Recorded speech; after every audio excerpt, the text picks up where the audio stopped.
You know someone who wants to watch our online worship services on Sunday mornings, but they've got no internet access. Here at BEPC, that's not a problem at all. You can use a regular home phone to access our online worship services every Sunday morning at 10:30. All you need to do is call this number, 289-635-4052. And when you connect, enter this access code, 3744. Well, there's one more thing. Once you've connected, please press *1 to mute your voice. You'll hear better that way. Those numbers again, 289-635-4052, access code 3744. Please don't forget, *1 to mute your voice. For more information, send an email to minister@burlingtoneast.net. See you next Sunday.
Well, good Tuesday afternoon. Come on right in. The door's open. Hi, it's me, Reverend Bruce McCanch, and this is BEPC's Tuesday afternoon check-in on what's turned out to be kind of a nice sunny afternoon. I think it was a bit cloudy earlier today, but it's brightened up a fair bit, and that's good. I'm glad you're able to join me today, and I'm able to join you, and hope you've got a cup of tea going. I've got mine right here, ready to go, and spend some time together sharing some stuff. I got a lot of stuff that came in this week. I want to thank everybody for emailing me some videos and some pictures and whatnot. If you want to send me something that I can share on a Tuesday afternoon, you can do that by sending an email to me at minister@burlingtoneast.net. I'll be more than glad to take a look at some stuff you've found out on the web, or pictures of family and that sort of thing. In fact, I'm going to be posting some of the stuff that I got in my newsletter. And if you're not receiving my newsletter, that comes out every Friday, usually in the morning, although the last couple came out in the afternoon, but usually in the morning. And you can ask for that email or emailing by emailing me at this, minister@burlingtoneast.net. I'm babbling away here, folks. I apologize. It's just been that kind of day. Been very busy here at the ranch, I like to call it, in Burlington. We've been some renovations going on here in our apartment today, and I was out assisting a family with a funeral earlier this afternoon, so I've been kind of busy trying to get a few things like that done, plus getting ready for this and lots of other things. I want to thank you again for contacting me, many of you out there who have done that via email and some phone calls and even some cards that we received in the mail are very encouraging. Please continue to do that. It helps me know that this is helpful and we're connecting with each other, and it's important that we do that, especially since we're on an uptick of numbers. It was over 800 again today in Ontario, and lots of things to keep in mind regarding that. With these numbers going up, I'm noticing on my Facebook page that I have for the church, I have quite a few other churches that I'm following. They've all got their own Facebook pages like we do. So watching it to see who is doing in-person services and who is not doing in-person services. And the additional categorization here is that who is not stopping the resumption of in-person services. That's a growing number of congregations. I guess with these numbers going up and many of the congregations with older folks in them, they're just really rethinking this whole process as we've been doing in the same way. Now, as far as an update goes with COVID, there was an interview on CHCH last Wednesday with the Burlington mayor, and she made a comment about an outbreak that was taking place at Tansley. I unfortunately don't have an update on that, whether that's been resolved or got under control.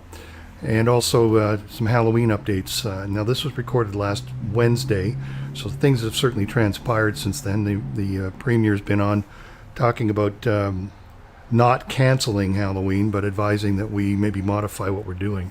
And that's exactly what's in this interview. It's just a minute long. Take a look at that, and I'll be right back. Good morning. We're watching with concern, of course, the situation at Village of Tansley Woods retirement residents, and obviously the region's working hard diligently, and I'm sure you're in the loop on that. Is there any new information just regarding restrictions or moves being made? Not at the long-term care facility yet, although the Halton regional staff, of course, are dealing with that outbreak.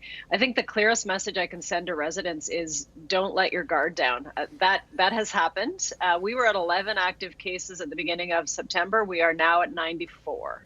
So that is a massive increase. We're going the wrong way. And with respect to the long-term care homes, the COVID doesn't travel on its own.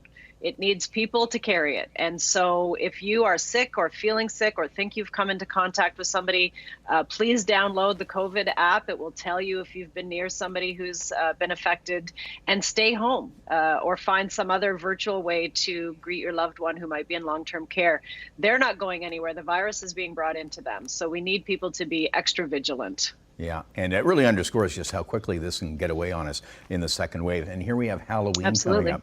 I know there was a letter from GTHA mayors to Queen's Park, and of course the regional chair representing Burlington is also putting your voice in to get some guidelines for Halloween. Yeah, we really need a province-wide or at least a hotspot area for Halloween. Our own medical officer of health has issued some guidelines, and the first one is try to celebrate virtually.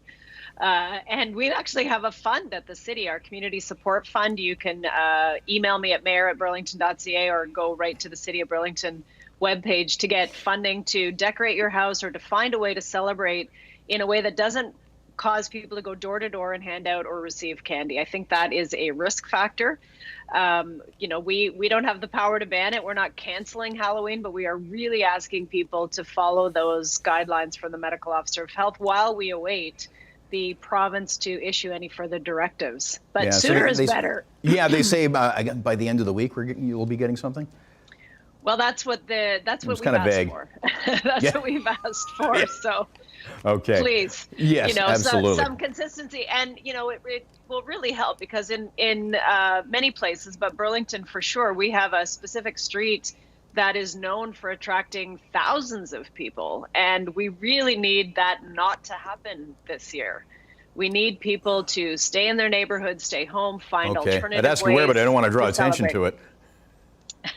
Burlington residents know where it is. Yeah, exactly. Yeah. So there you go. That's a brief update on a couple of things going on in this last week. And I did see a posting on Facebook from that house that the mayor referenced, saying that they weren't going to be doing anything this year, just to be on the safe side and keep everybody safe. So that's wise on their part. We all know if we live here in Burlington, we all know where that street is in that house, because they do something every Halloween and also at Christmas. And, thousands, like not exaggerating, thousands of people drive by there during those periods of time and get out of their cars to take pictures and chat with each other. So it's good that they're doing that. So there's a bit of an update. Again, we're still holding to the November 29th, not before. We're not going to be opening before that date. And we've worded it very carefully in that regard, because we're not necessarily opening on that date, but we are not going to be opening before that, is really what we're trying to communicate to everybody. Now, when I was over at the church late last week, I noticed that the little elves have been hard at work. All the Bibles and hymn books and psalters and pens and papers and sort of thing, that's all been taken out of the sanctuary, and it's ready for, I believe, what's going to happen next week. They're going to be doing sort of a deep cleaning and sanitization of the facility. Again, getting us ready for reopening whenever that may be. And just to be clear on that, and I'll put this in my newsletter a little bit more this week, the cleaning is sort of a deep sanitization. It lasts for a year, basically, as far as that goes, and then you do the regular cleaning on top of that. So it's kind of like, if you fogged the place, kind of a deal. Not that that's how they do it, but if you fogged the place, it got in all the nooks and crannies, we're good for a while on that. And then we just do regular cleaning beyond that. So we're ready whenever, we feel that it's safe and time to resume in-person meetings at the church building. In light of all of that, I got lots of things that I've discovered and also have been sent along from the web. And so let's go to our next segment, which is found on the web and stored in this little box, ready for us to look at today. And I want to thank a number of people for sending in some different materials for us. Ron D. I'm avoiding using people's last names just for, safety's sake or whatever it is. But Ron D. in our congregation sent me a video with a bunch of funny puns and whatnot. And then Bob M. discovered something up pretty much the same time I did. But I'm going to give Bob the credit because he posted this on video on Facebook. And that's the first video I'm going to show. So thank you, Bob. And Elaine for finding this and posting it. Now, I got to apologize in advance. Some of the wording in this is a little, off color, but the point is still there and it's still funny. And I'm probably, because I'm airing it on our channel, they may ask me to cut it out or something. So if they do that, I will put the link underneath this video. It's all about wearing a mask and sort of, yeah, it's a cute way of doing it. So here it is. Thanks, Bob and Elaine. Bob, for posting this on Facebook, and hope you enjoy it. Here it is. Wear a mask, wear a mask. Is this really much to ask? Tie some fabric round your face. Oh, it's the simplest of tasks. At the gym, at the store, don't treat it like such a chore. No, these mandates aren't malicious. All your theories are fictitious. Stop the lies, stop the fights. No one's taking away your rights. All this speculation makes me need a flask. Come on and read some data. All you masturbators, wear a mask, wear a mask, wear a mask. It's a mask, it's a mask. Heaven's sakes, it's just a mask. Such a shame that asking folks to follow rules gets you harassed. You can shout, you can glare, but listen, Karen, I don't care. Never seen folks so dramatic over a f***ing piece of fabric. Hard to breathe, feels too hot. Quit your bitching, there's a thought. Suck it up, and don't you give me any sass. We've got a lot to do, and it's not just the flu. So wear a mask. Wear a mask. Wear a mask. Wear a mask. Wear a mask. Wear a mask. Get your head out of your ass. Try to think of someone other than yourself. It's all we ask. while you sit watching Fox, ignoring science and the docs. Well, your ignorance is showing as the death toll keeps on growing. Case by case, test by test. Don't forget, you're not oppressed till we put this damn pandemic in the past. Try not to be so grouchy, have some faith in Fauci. Wear a mask, wash your hands, and wear a mask.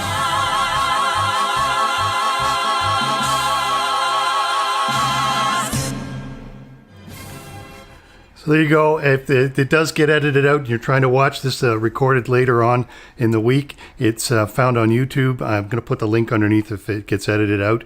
But you can look up Wear a Mask, Beauty and the Beast.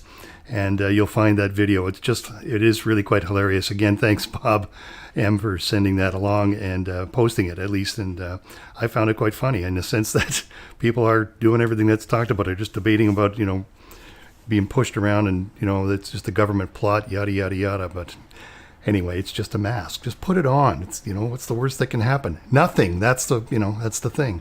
So anyway. This next short video is a collection of puns, as if you put them on those road sign things that you can put the letters on and park the trailer beside your business. Ron D sent this in. I want to thank Ron for sending this in, and it's quite funny. And again, I apologize in advance if some of these signs are a little weird. They're just funny. Thanks, Ron. I really thought this was hilarious. That's why I wanted to include it today. So here it is, a bunch of signs with puns.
Again, thanks very much, Ron, for sending that in. It was a lot of those signs were really hilarious, I got to say. And speaking of that, it just happened this week that I got some stuff sent to me, church signs sent in by John H. And I wanted to share that with you too. So it's not as long by any means, but it's just some church signs here. Here they are.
There you go. Some funny church signs, some of which I think we have. Well, I've got a growing list of that. We've used some of them at our own church even. It's been fun to do that, creative.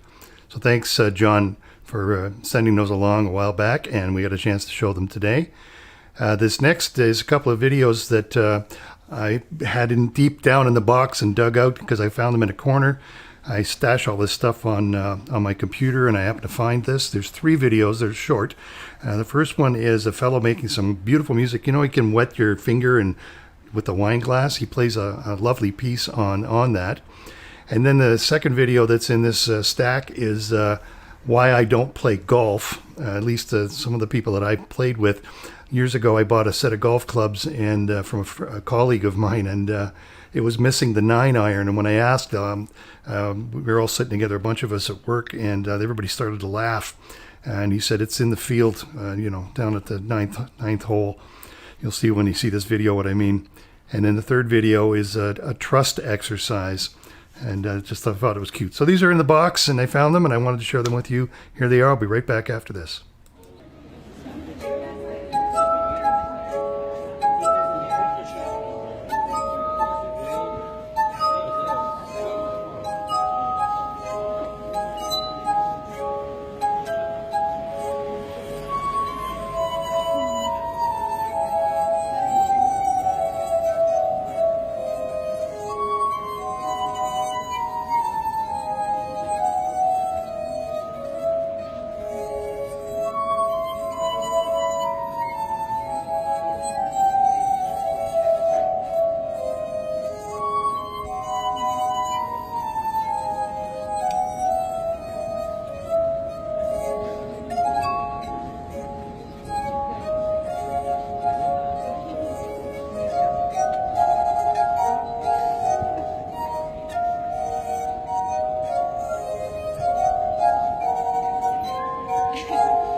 it'll be an exercise in building trust between one another. So Harrison, if you don't mind going first, step up here on this chair and close your eyes.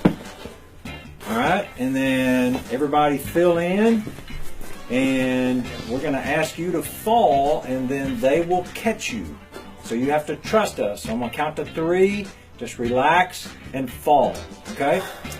1, 2, 3. No, wait, no!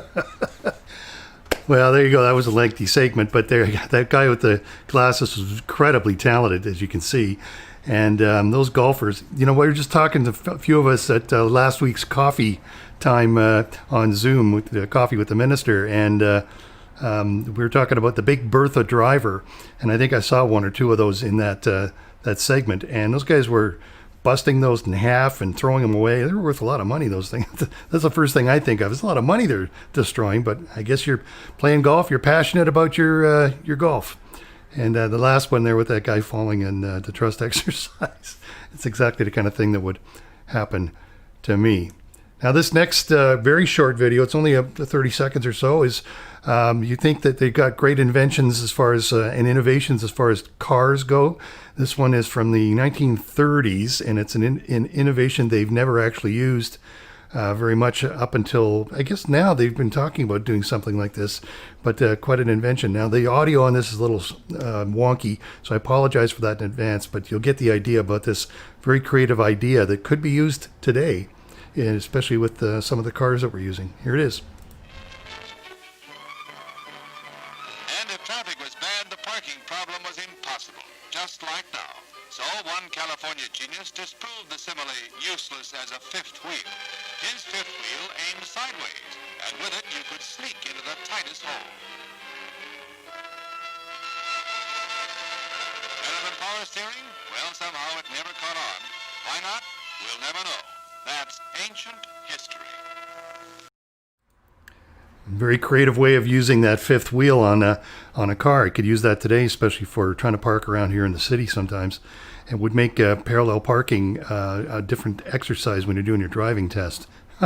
Anyway, there you go. That's some stuff that we found on the web this week. And please continue to send that stuff in. If you find something, you don't have to send me the actual video. Just send me the link to where it is. I can, through the software I'm using here, on YouTube, I can get it to show. So you don't have to worry about having, I can't get the video, I don't know how to download it. Just send me the link to wherever you saw it, and that's enough. Again, you can send that to me, minister@burlingtoneast.net, and just say you found something that's funny or interesting or whatever it may be. It doesn't have to always be funny. It could be something you just found interesting, and a short video of something or a piece of music that you found. Let me know, and I'll try to get it on our Tuesday check-in. That's what this is kind of for, is a relaxed kind of a way to have a little bit of a visit and talk. So minister@burlingtoneast.net. If you send that to me, I can put that up for showing everybody, sharing. So thanks for those of you who've sent stuff in and contributing. And looks like we're getting, at least on my monitor, I'm getting a bit of visual buzzing here. I'm not sure what that is. It's me, not you. Don't worry about it at this point. And so at this point in our time, we're going to go to our Tuesday devotional. And here, just get ready for that. Today's Tuesday devotional will be based on the book of Colossians in chapter 2. So I'll give you an opportunity to look that up, Colossians. And while you're looking that up, I've got a piece of music that I wanted to share with you today. Love One Another, recorded on the Praise album from 1974. So you can listen to that and take a moment to just kind of get your thoughts together and look up Colossians if you want. I'm going to be reading it, and I'll have it up on screen, but you might want to have it in front of you as well.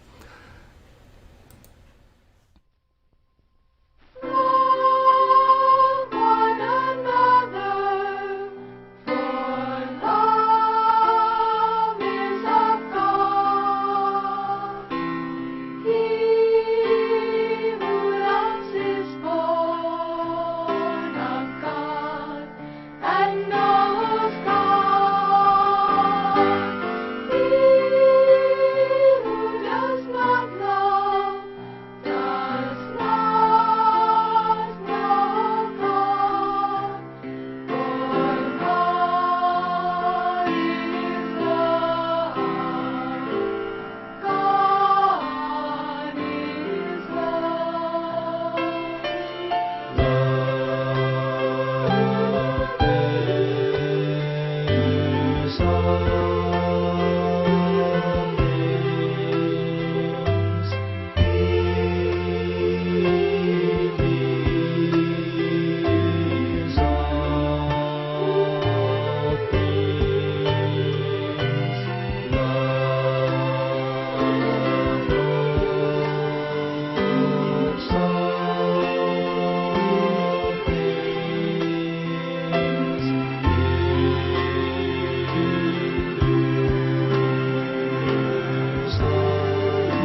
Colossians chapters 2 and 3, selected verses, reading from the New Revised Standard Version. As you therefore have received Christ Jesus the Lord, continue to live your lives in Him, rooted and built up in Him, and established in the faith, just as you were taught, abounding in thanksgiving. See to it that no one takes you captive through philosophy and empty deceit, according to human tradition, according to the elemental spirits of the universe, and not according to Christ.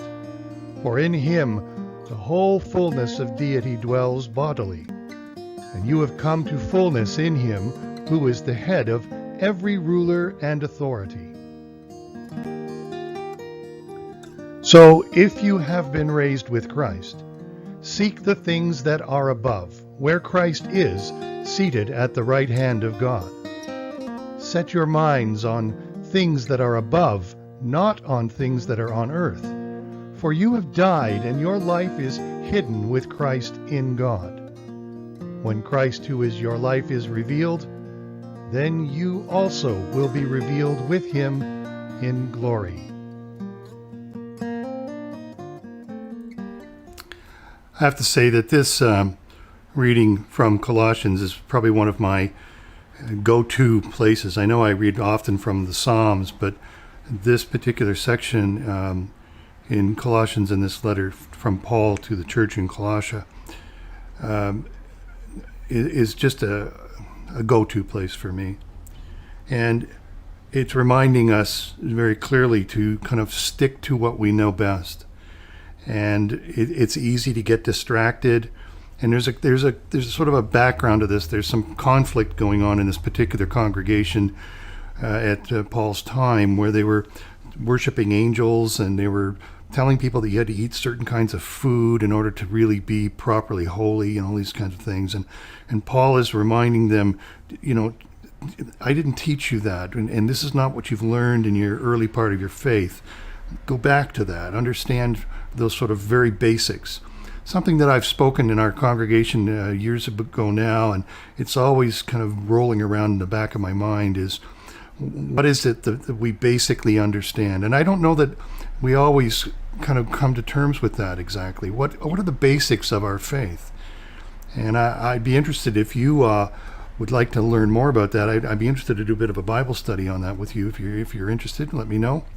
But anyway, the idea here is, as he says, as you've therefore received Christ, continue to live your lives in Him, rooted and built up in Him, established in a faith, just as you were taught, abounding with thanksgiving. That's kind of where this thought is coming from.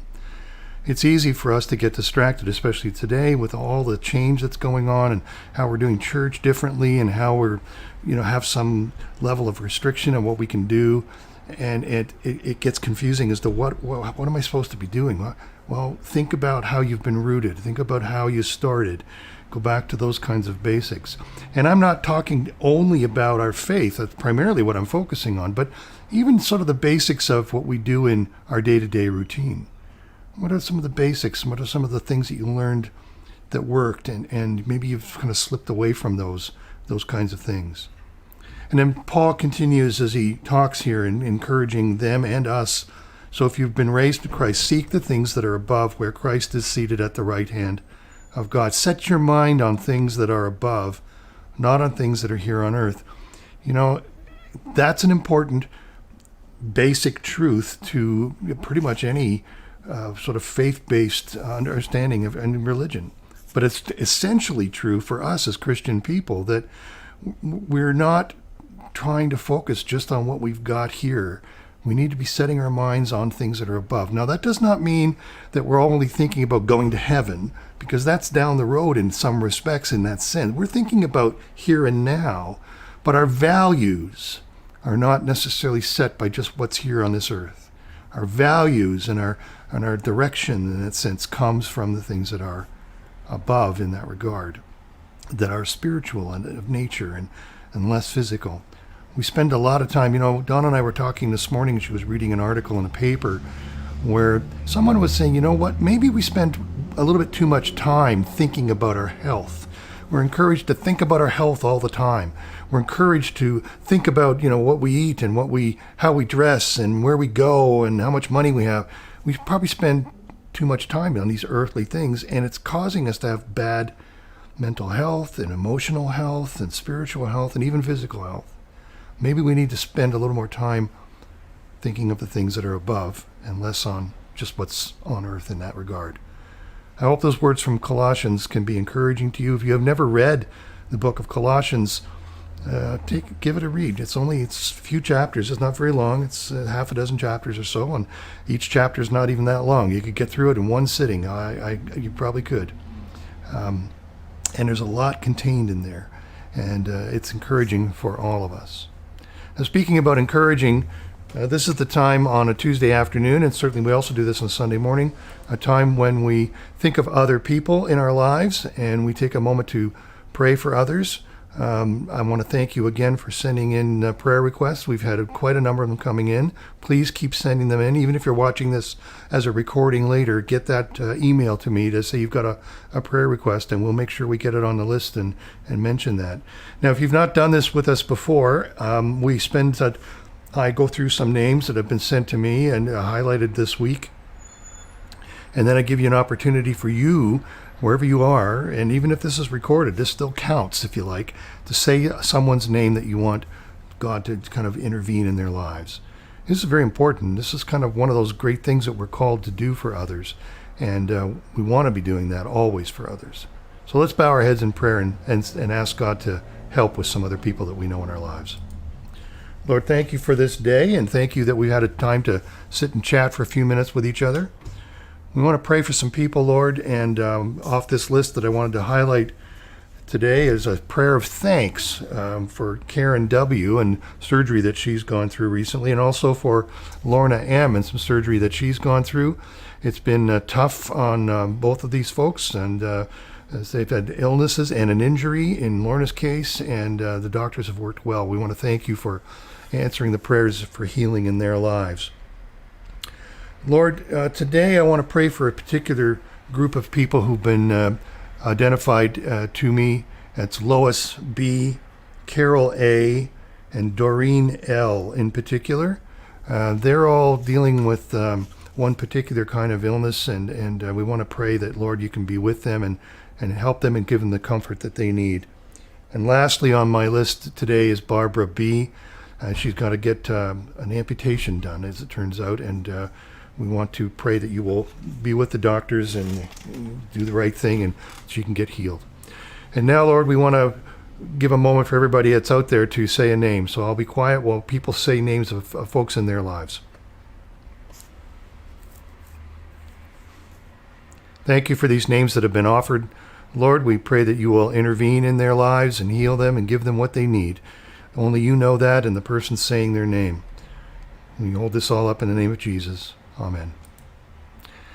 Well, everybody, that's the check-in for today on this Tuesday. I hope it's been somewhat helpful and entertaining and uplifting a little bit. And it's an opportunity for folks in the congregation to feel like we're still connected. Listen, if you've got some news you need to email me, please do. minister@burlingtoneast.net. That email comes directly to me, and I see that and can deal with that. If you've got some news about a prayer that's been answered, you got a prayer request, anything you want to communicate with me, please send that there. And you can also call the church office. I'm picking up the voicemails there on a regular basis. I'm not going to put the number up there, but you folks from the church know the number. I'm picking up emails or voicemail on a regular basis. So if you call the church and leave a message, I will get that directly and be able to respond to that. So once again, thank you for joining me today. I hope that this has been somewhat uplifting for you, and certainly it has been for me. I'm Reverend Bruce McCanch. This is Burlington East Presbyterian Church's Tuesday check-in, and I want to thank you again for spending a couple of minutes with me today. Hope to see you soon, maybe Thursday for coffee, but certainly on Sunday right here on this YouTube channel. God bless.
You know someone who wants to watch our online worship services on Sunday mornings, but they've got no internet access. Here at BEPC, that's not a problem at all. You can use a regular home phone to access our online worship services every Sunday morning at 10:30. All you need to do is call this number, 289-635-4052. And when you connect, enter this access code, 3744. Oh, there's one more thing. Once you've connected, please press *1 to mute your voice. You'll hear better that way. Those numbers again, 289-635-4052, access code 3744. Please don't forget, *1 to mute your voice. For more information, send an email to minister@burlingtoneast.net. See you next Sunday.